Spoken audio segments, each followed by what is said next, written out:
All right, the long awaited, right? So today what our objective is going to be is to essentially master, maybe not master, but figure out and lay the groundwork for a lot of people in the department, especially who may be newer to the job, on what is appropriate and what isn't appropriate when it comes to catering certain parts of the script and um specifically the value of the visit and what that looks like. Okay. We talk a lot about the fact that you, okay, just get back on script, right? If you feel like you're falling off or something like that, read your script, make sure you know what it is, make sure you're at 0 degree center, that we can work with it. Okay. And then it's a little counterintuitive when I say, okay, now change it, right? The thing is, like, we want to stay as far away as possible from something I like to call forced deviation, right? Where you are actively trying to like change things and change what the script is.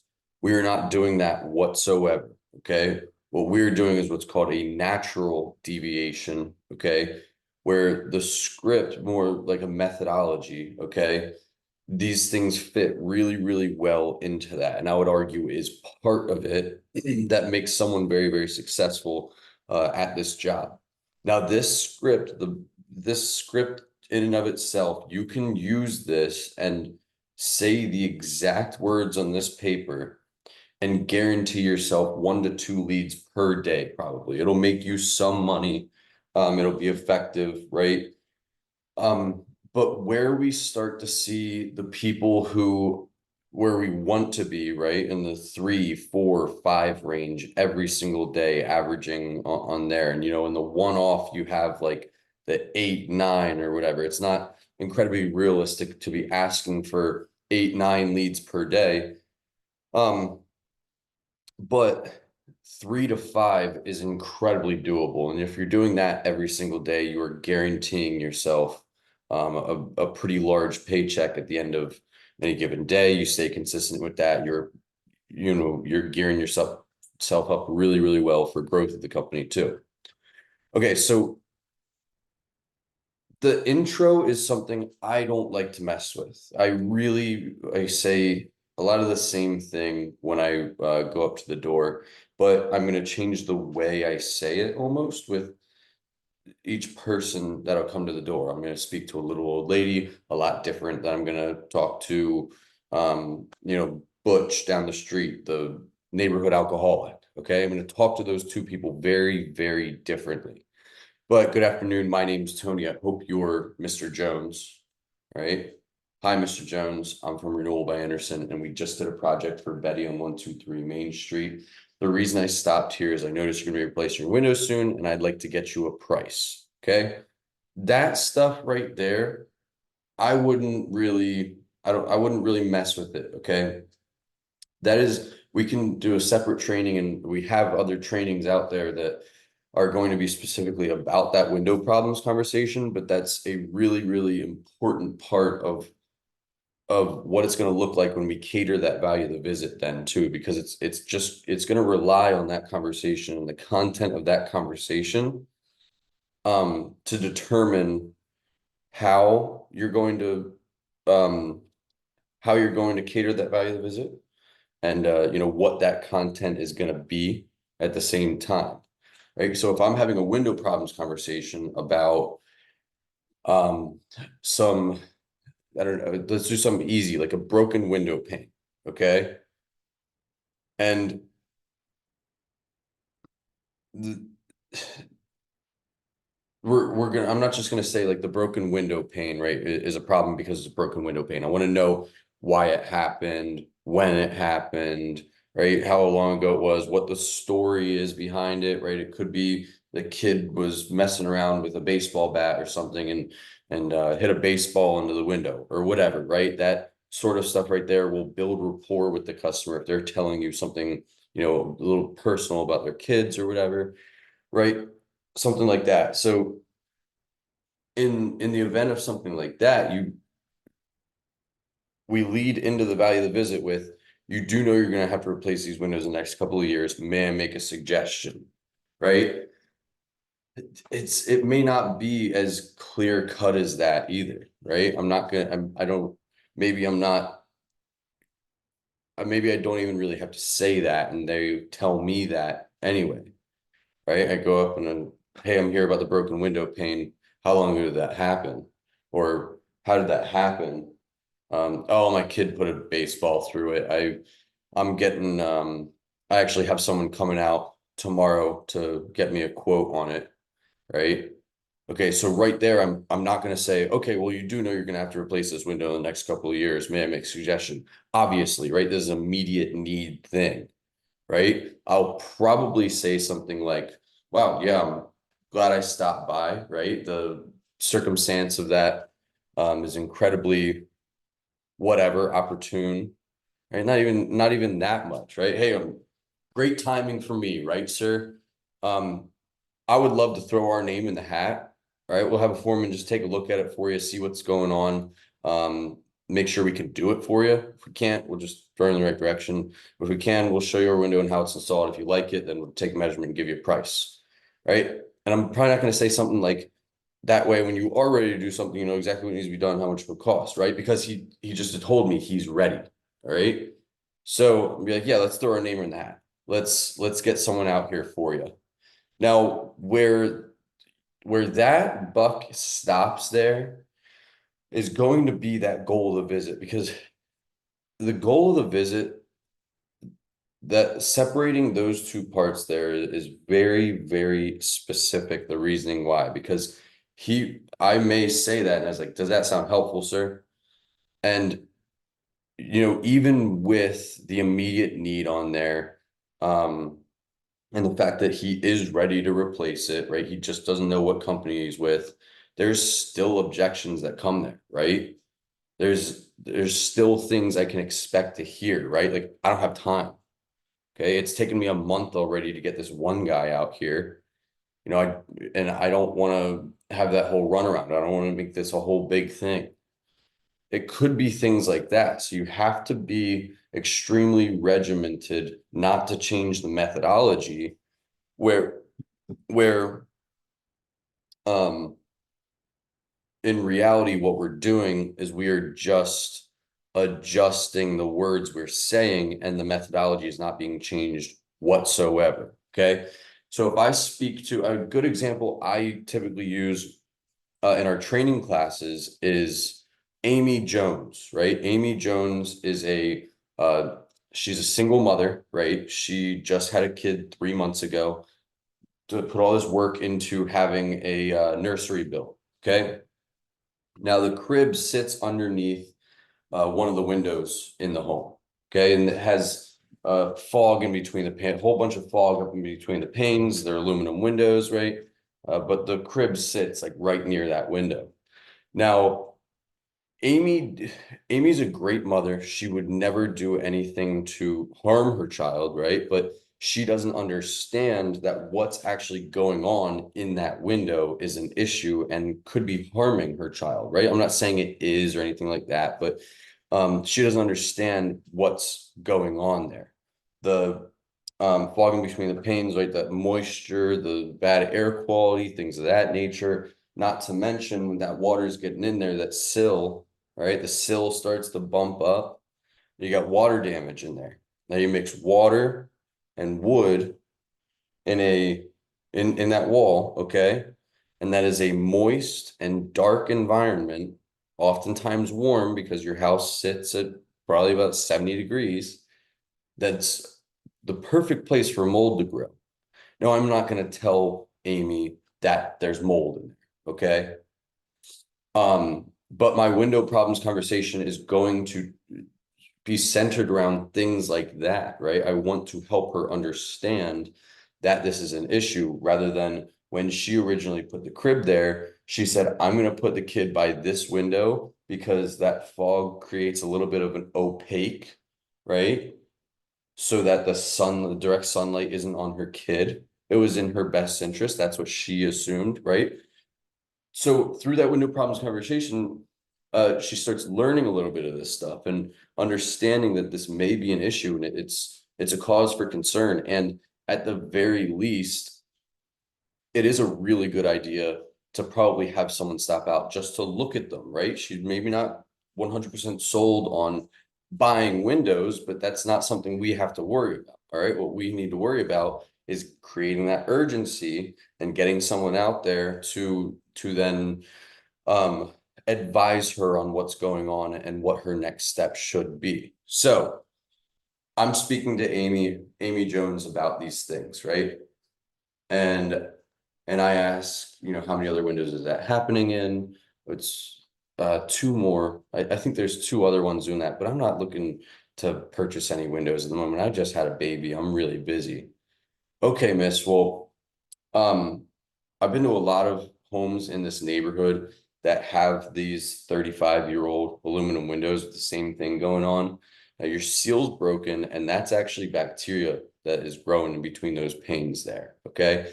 It's not great for the air quality in the home, especially if you have kids or pets or anything like that. Um, Now you said there's three other ones. Are they on this side of the house or are they on the back side of the house? Oh no, they're all on this side of the house.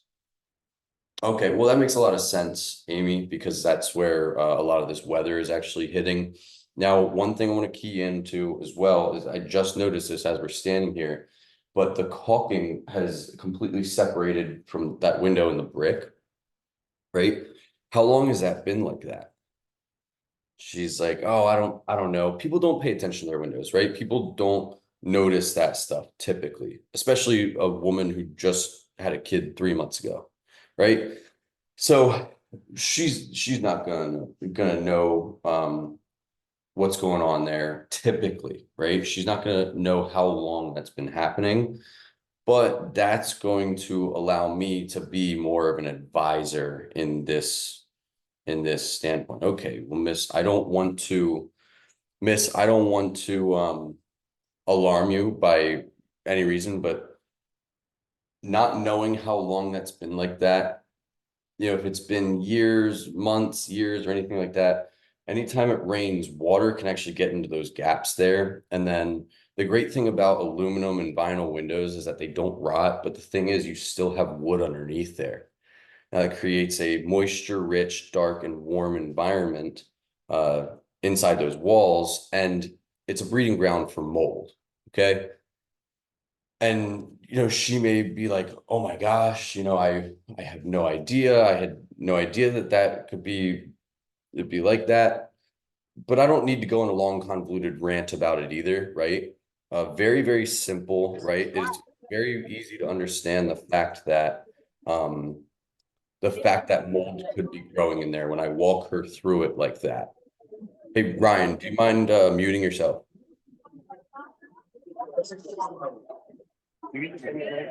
Hmm? You get the same one I got? Yeah, I believe so. Hey, Ryan, can you mute yourself, please?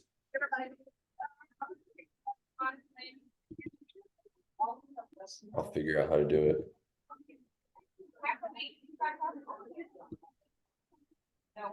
See that one? Hey, Ryan, can you mute yourself. See battle.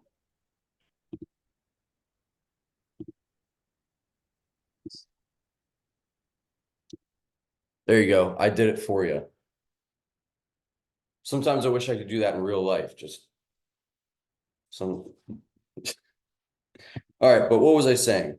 Okay, so in very, very simple terms, that's easy to understand the fact that um, mold could be growing in there. And that's definitely a cause for concern because maybe I don't know it, but Amy knows that behind those windows right there, that's where her kid is sleeping. So when we're going to go into the window problems conversation from that, uh, I I would say, okay, well, Amy, something's going to need to be done about these windows next few years at least. Can I make you a suggestion? Yeah, sure. Right. I've built curiosity there, right? We've talked about it. It makes sense. There is pain, there's urgency as well. So if I just ask to make a suggestion, obviously she's going to be like, yeah, sure, why not? I'll hear you out. Okay. So I would say, Amy, considering we're unaware of really how long this has been going on, it's going to be a really good idea to have someone stop out, and I'll have them do it free of charge for you. I understand you're a new mother and you got a lot of stuff going on. Do it free of charge for you. See exactly what's going on and find out where you stand. If we can't help you, miss, we'd be more than happy to point you right direction. But assuming we can help you, we'd show you our window and how it's installed. If you like what you see, we'll just take a measurement, give you a price. That way, when it comes time to do the windows, at least you know what you're dealing with. Okay, you know maybe what to save for and know how to prioritize. Give you some peace of mind in your home. Okay, does that sound helpful? And even then, still, Amy could have some sort of excuse, like she's incredibly busy, and she's got a cousin who's a contractor, right? Or her dad typically does this stuff for her, stuff like that. So even when you feel like you've built a whole lot of urgency there, you don't want to skimp out on different parts of the script, right? Um, I'll I'll say right through there, she gives me some sort of objection, right? Like, oh, I don't know if I can really do that anytime soon. I'm so busy with work and all this sort of stuff. Well, just back to the methodology, back to the script, exactly what we were going to say. I assure you, miss, total respect for your time. We stop out 7 days a week, morning, afternoon, evening. I'm sure there's a time we can find for you. Now, I want to assure you that the goal of our visit when we stop out for you is going to go over your options, answer any and all questions you have, especially about if there's mold growing in there or any stuff like that, the air quality questions. And then we'll go as far as to leave you with a price. It's down to the penny in writing, and it's good for an entire year. Now, I had your last name is Jones. What's your first? Right now, obviously, I already told you guys that we're talking to Amy Jones, right? But that right there is the close. All right. She said, yes, that sounds helpful, but there's no way I could make time to do that. All right. I'm just going to assure her we stop out 7 days a week, morning, afternoon, evening. I'm sure there's a time that we can find for you, miss. Now, also, when we stop out, the whole goal of it is just going to be to answer any questions for you, miss. All right. And it's a callback to what we just spoke about, right? I'm raising that question again. Air quality in the house, safety in your home. Um, Reminding her that this is an urgent matter that needs to be taken care of. It's the problem that we face when we do this, and we've seen new canvassers try to do this. The problem that we face is typically the overcomplication of it. Okay.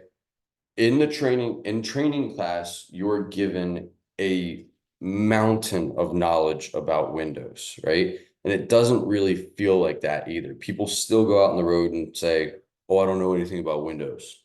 It's a lot more than any homeowner typically is going to know unless they're a contractor or anything like that. Um, you you should be confident in what you know. Now, these same people who say, I don't know anything about Windows, they're the ones that are over talking and, just speaking themselves into a hole, right? Because they're just spitting all this information out, these people that goes way over their head. They have no idea. You have to come down to their level of understanding. We talk about it in training, right? Square block go in square hole, right? If square no more, it's not going to fit in that square hole. That's all windows are. Okay. It's a square, right angles, right? That's sitting in another squared off hole, right? Right angles in there.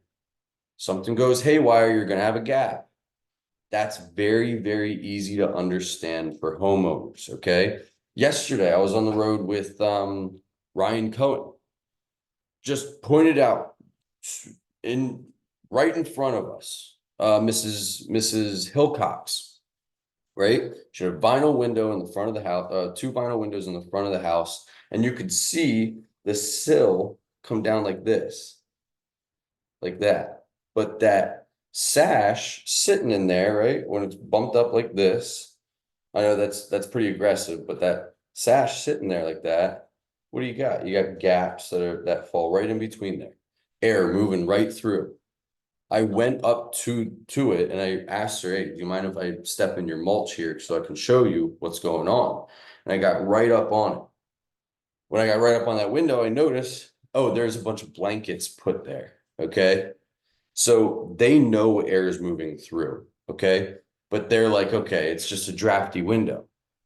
How often are they looking at it from the outside, really, and understanding that the vinyl window that they have, right, the plastic window that's been sitting in Texas heat for the last 15 years, right? That plastic's not going to be the same shape anymore. Okay. I can guarantee you, people just think in their head, I have a drafty window. That's all they think, right? They don't know anything about why it's happening. Now, to us, that's elementary. That's extremely easy for us to understand that vinyl warms up, it expands and contracts at 13 times the speed that glass does, and then things move, they go all haywire, and then boom, you got gaps that open up, air moves through there, and that's the draft you're feeling, Mrs. Hillcox, right? But not until it's pointed out to her is she going to understand why that's happening. She literally had blankets stuffed at that side because they felt air coming through. No idea why, right? They don't know anything about windows. Why should they, right? That's what contractors are for. That's what window people are for. That's what we're for. We're advisors. So even just that thing, we're putting a little bit of evidence to the problem that they're having. It makes sense to them. But if I go up there and I say, miss the virgin polymer on the window looks like it had expanded and contracted many times over the past 15 years that these have been in here. And unfortunately, when that happens, you get some openings there. All right. Those sash moves away from the sill then, and you're left with a draft. That went way over Mrs. Hillcox's head. Way over, way over. Okay.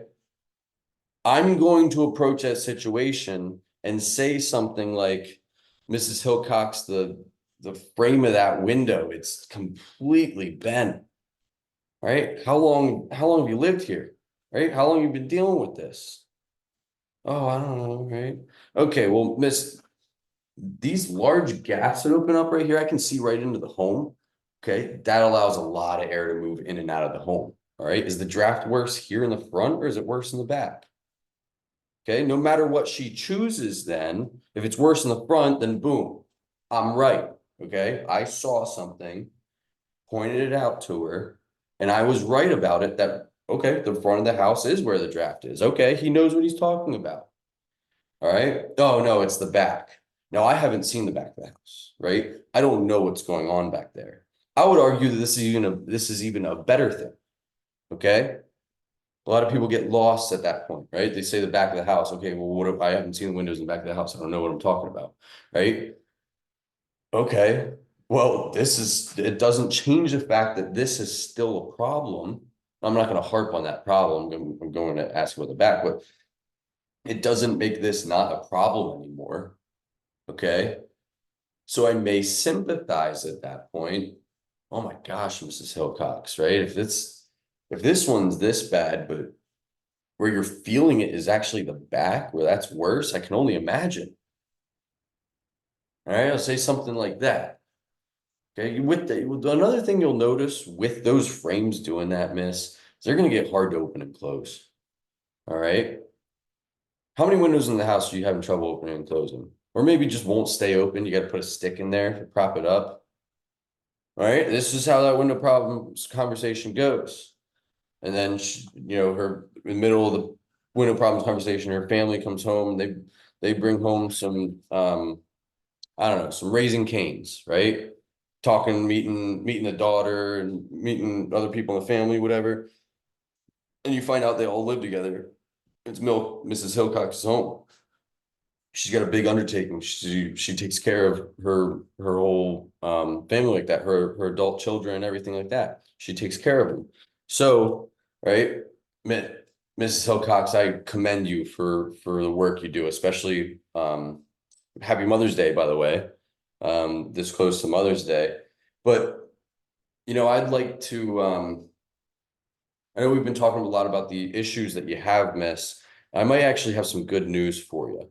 I can take a little bit of this work off your hands for you because free of charge, I'll have a foreman just stop out and take a look at these for you, see what's going on with them, find out exactly where you stand. If we can't help you in any way, we'd be more than happy to recommend someone else who can. If we can't help you, we show you our windows and how they're installed. If you like what you see, we just take some measurements and give you a price. That way, when it comes time to do them, if you end up needing to do them, you know exactly what needs to happen and what it would cost. Does that sound helpful? Right? At that point now, I'm saying, hey, let me take this burden off of you, miss. All right? Let me help you. Okay? All really, really great ways to cater the value of the visit. I would be really, really careful to close this training out. I'd be incredibly careful at how we look at this because very easily can somebody go a little off the rails with this. First and foremost, you need to know these words on the paper like the absolute back of your hand. If you don't, you cannot do this. It is incredibly difficult. You're going to confuse yourself. You're going to be lost. You're going to end up 8 degrees off center. All your pitches are going to be just horrific. Okay. You're going to be burning through houses out there making $15 an hour. You don't want to do that. So first and foremost, I need to make it extremely clear. If you're going to be able to cater this, if you're going to be able to cater it to a specific situation, you have to be able to know this so well.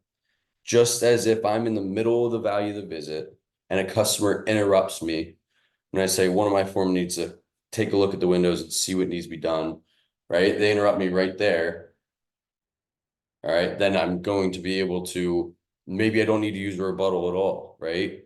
Say, oh, no, I absolutely miss. What we'll do is see what needs to be done and find out what you want. If we can't help you, at that point, we'll just, if we can't help you, we'd be more than happy to recommend someone else who can, right? You pick up right back up there. Being able to do that is at the same kind of level of understanding as catering this value of the visit.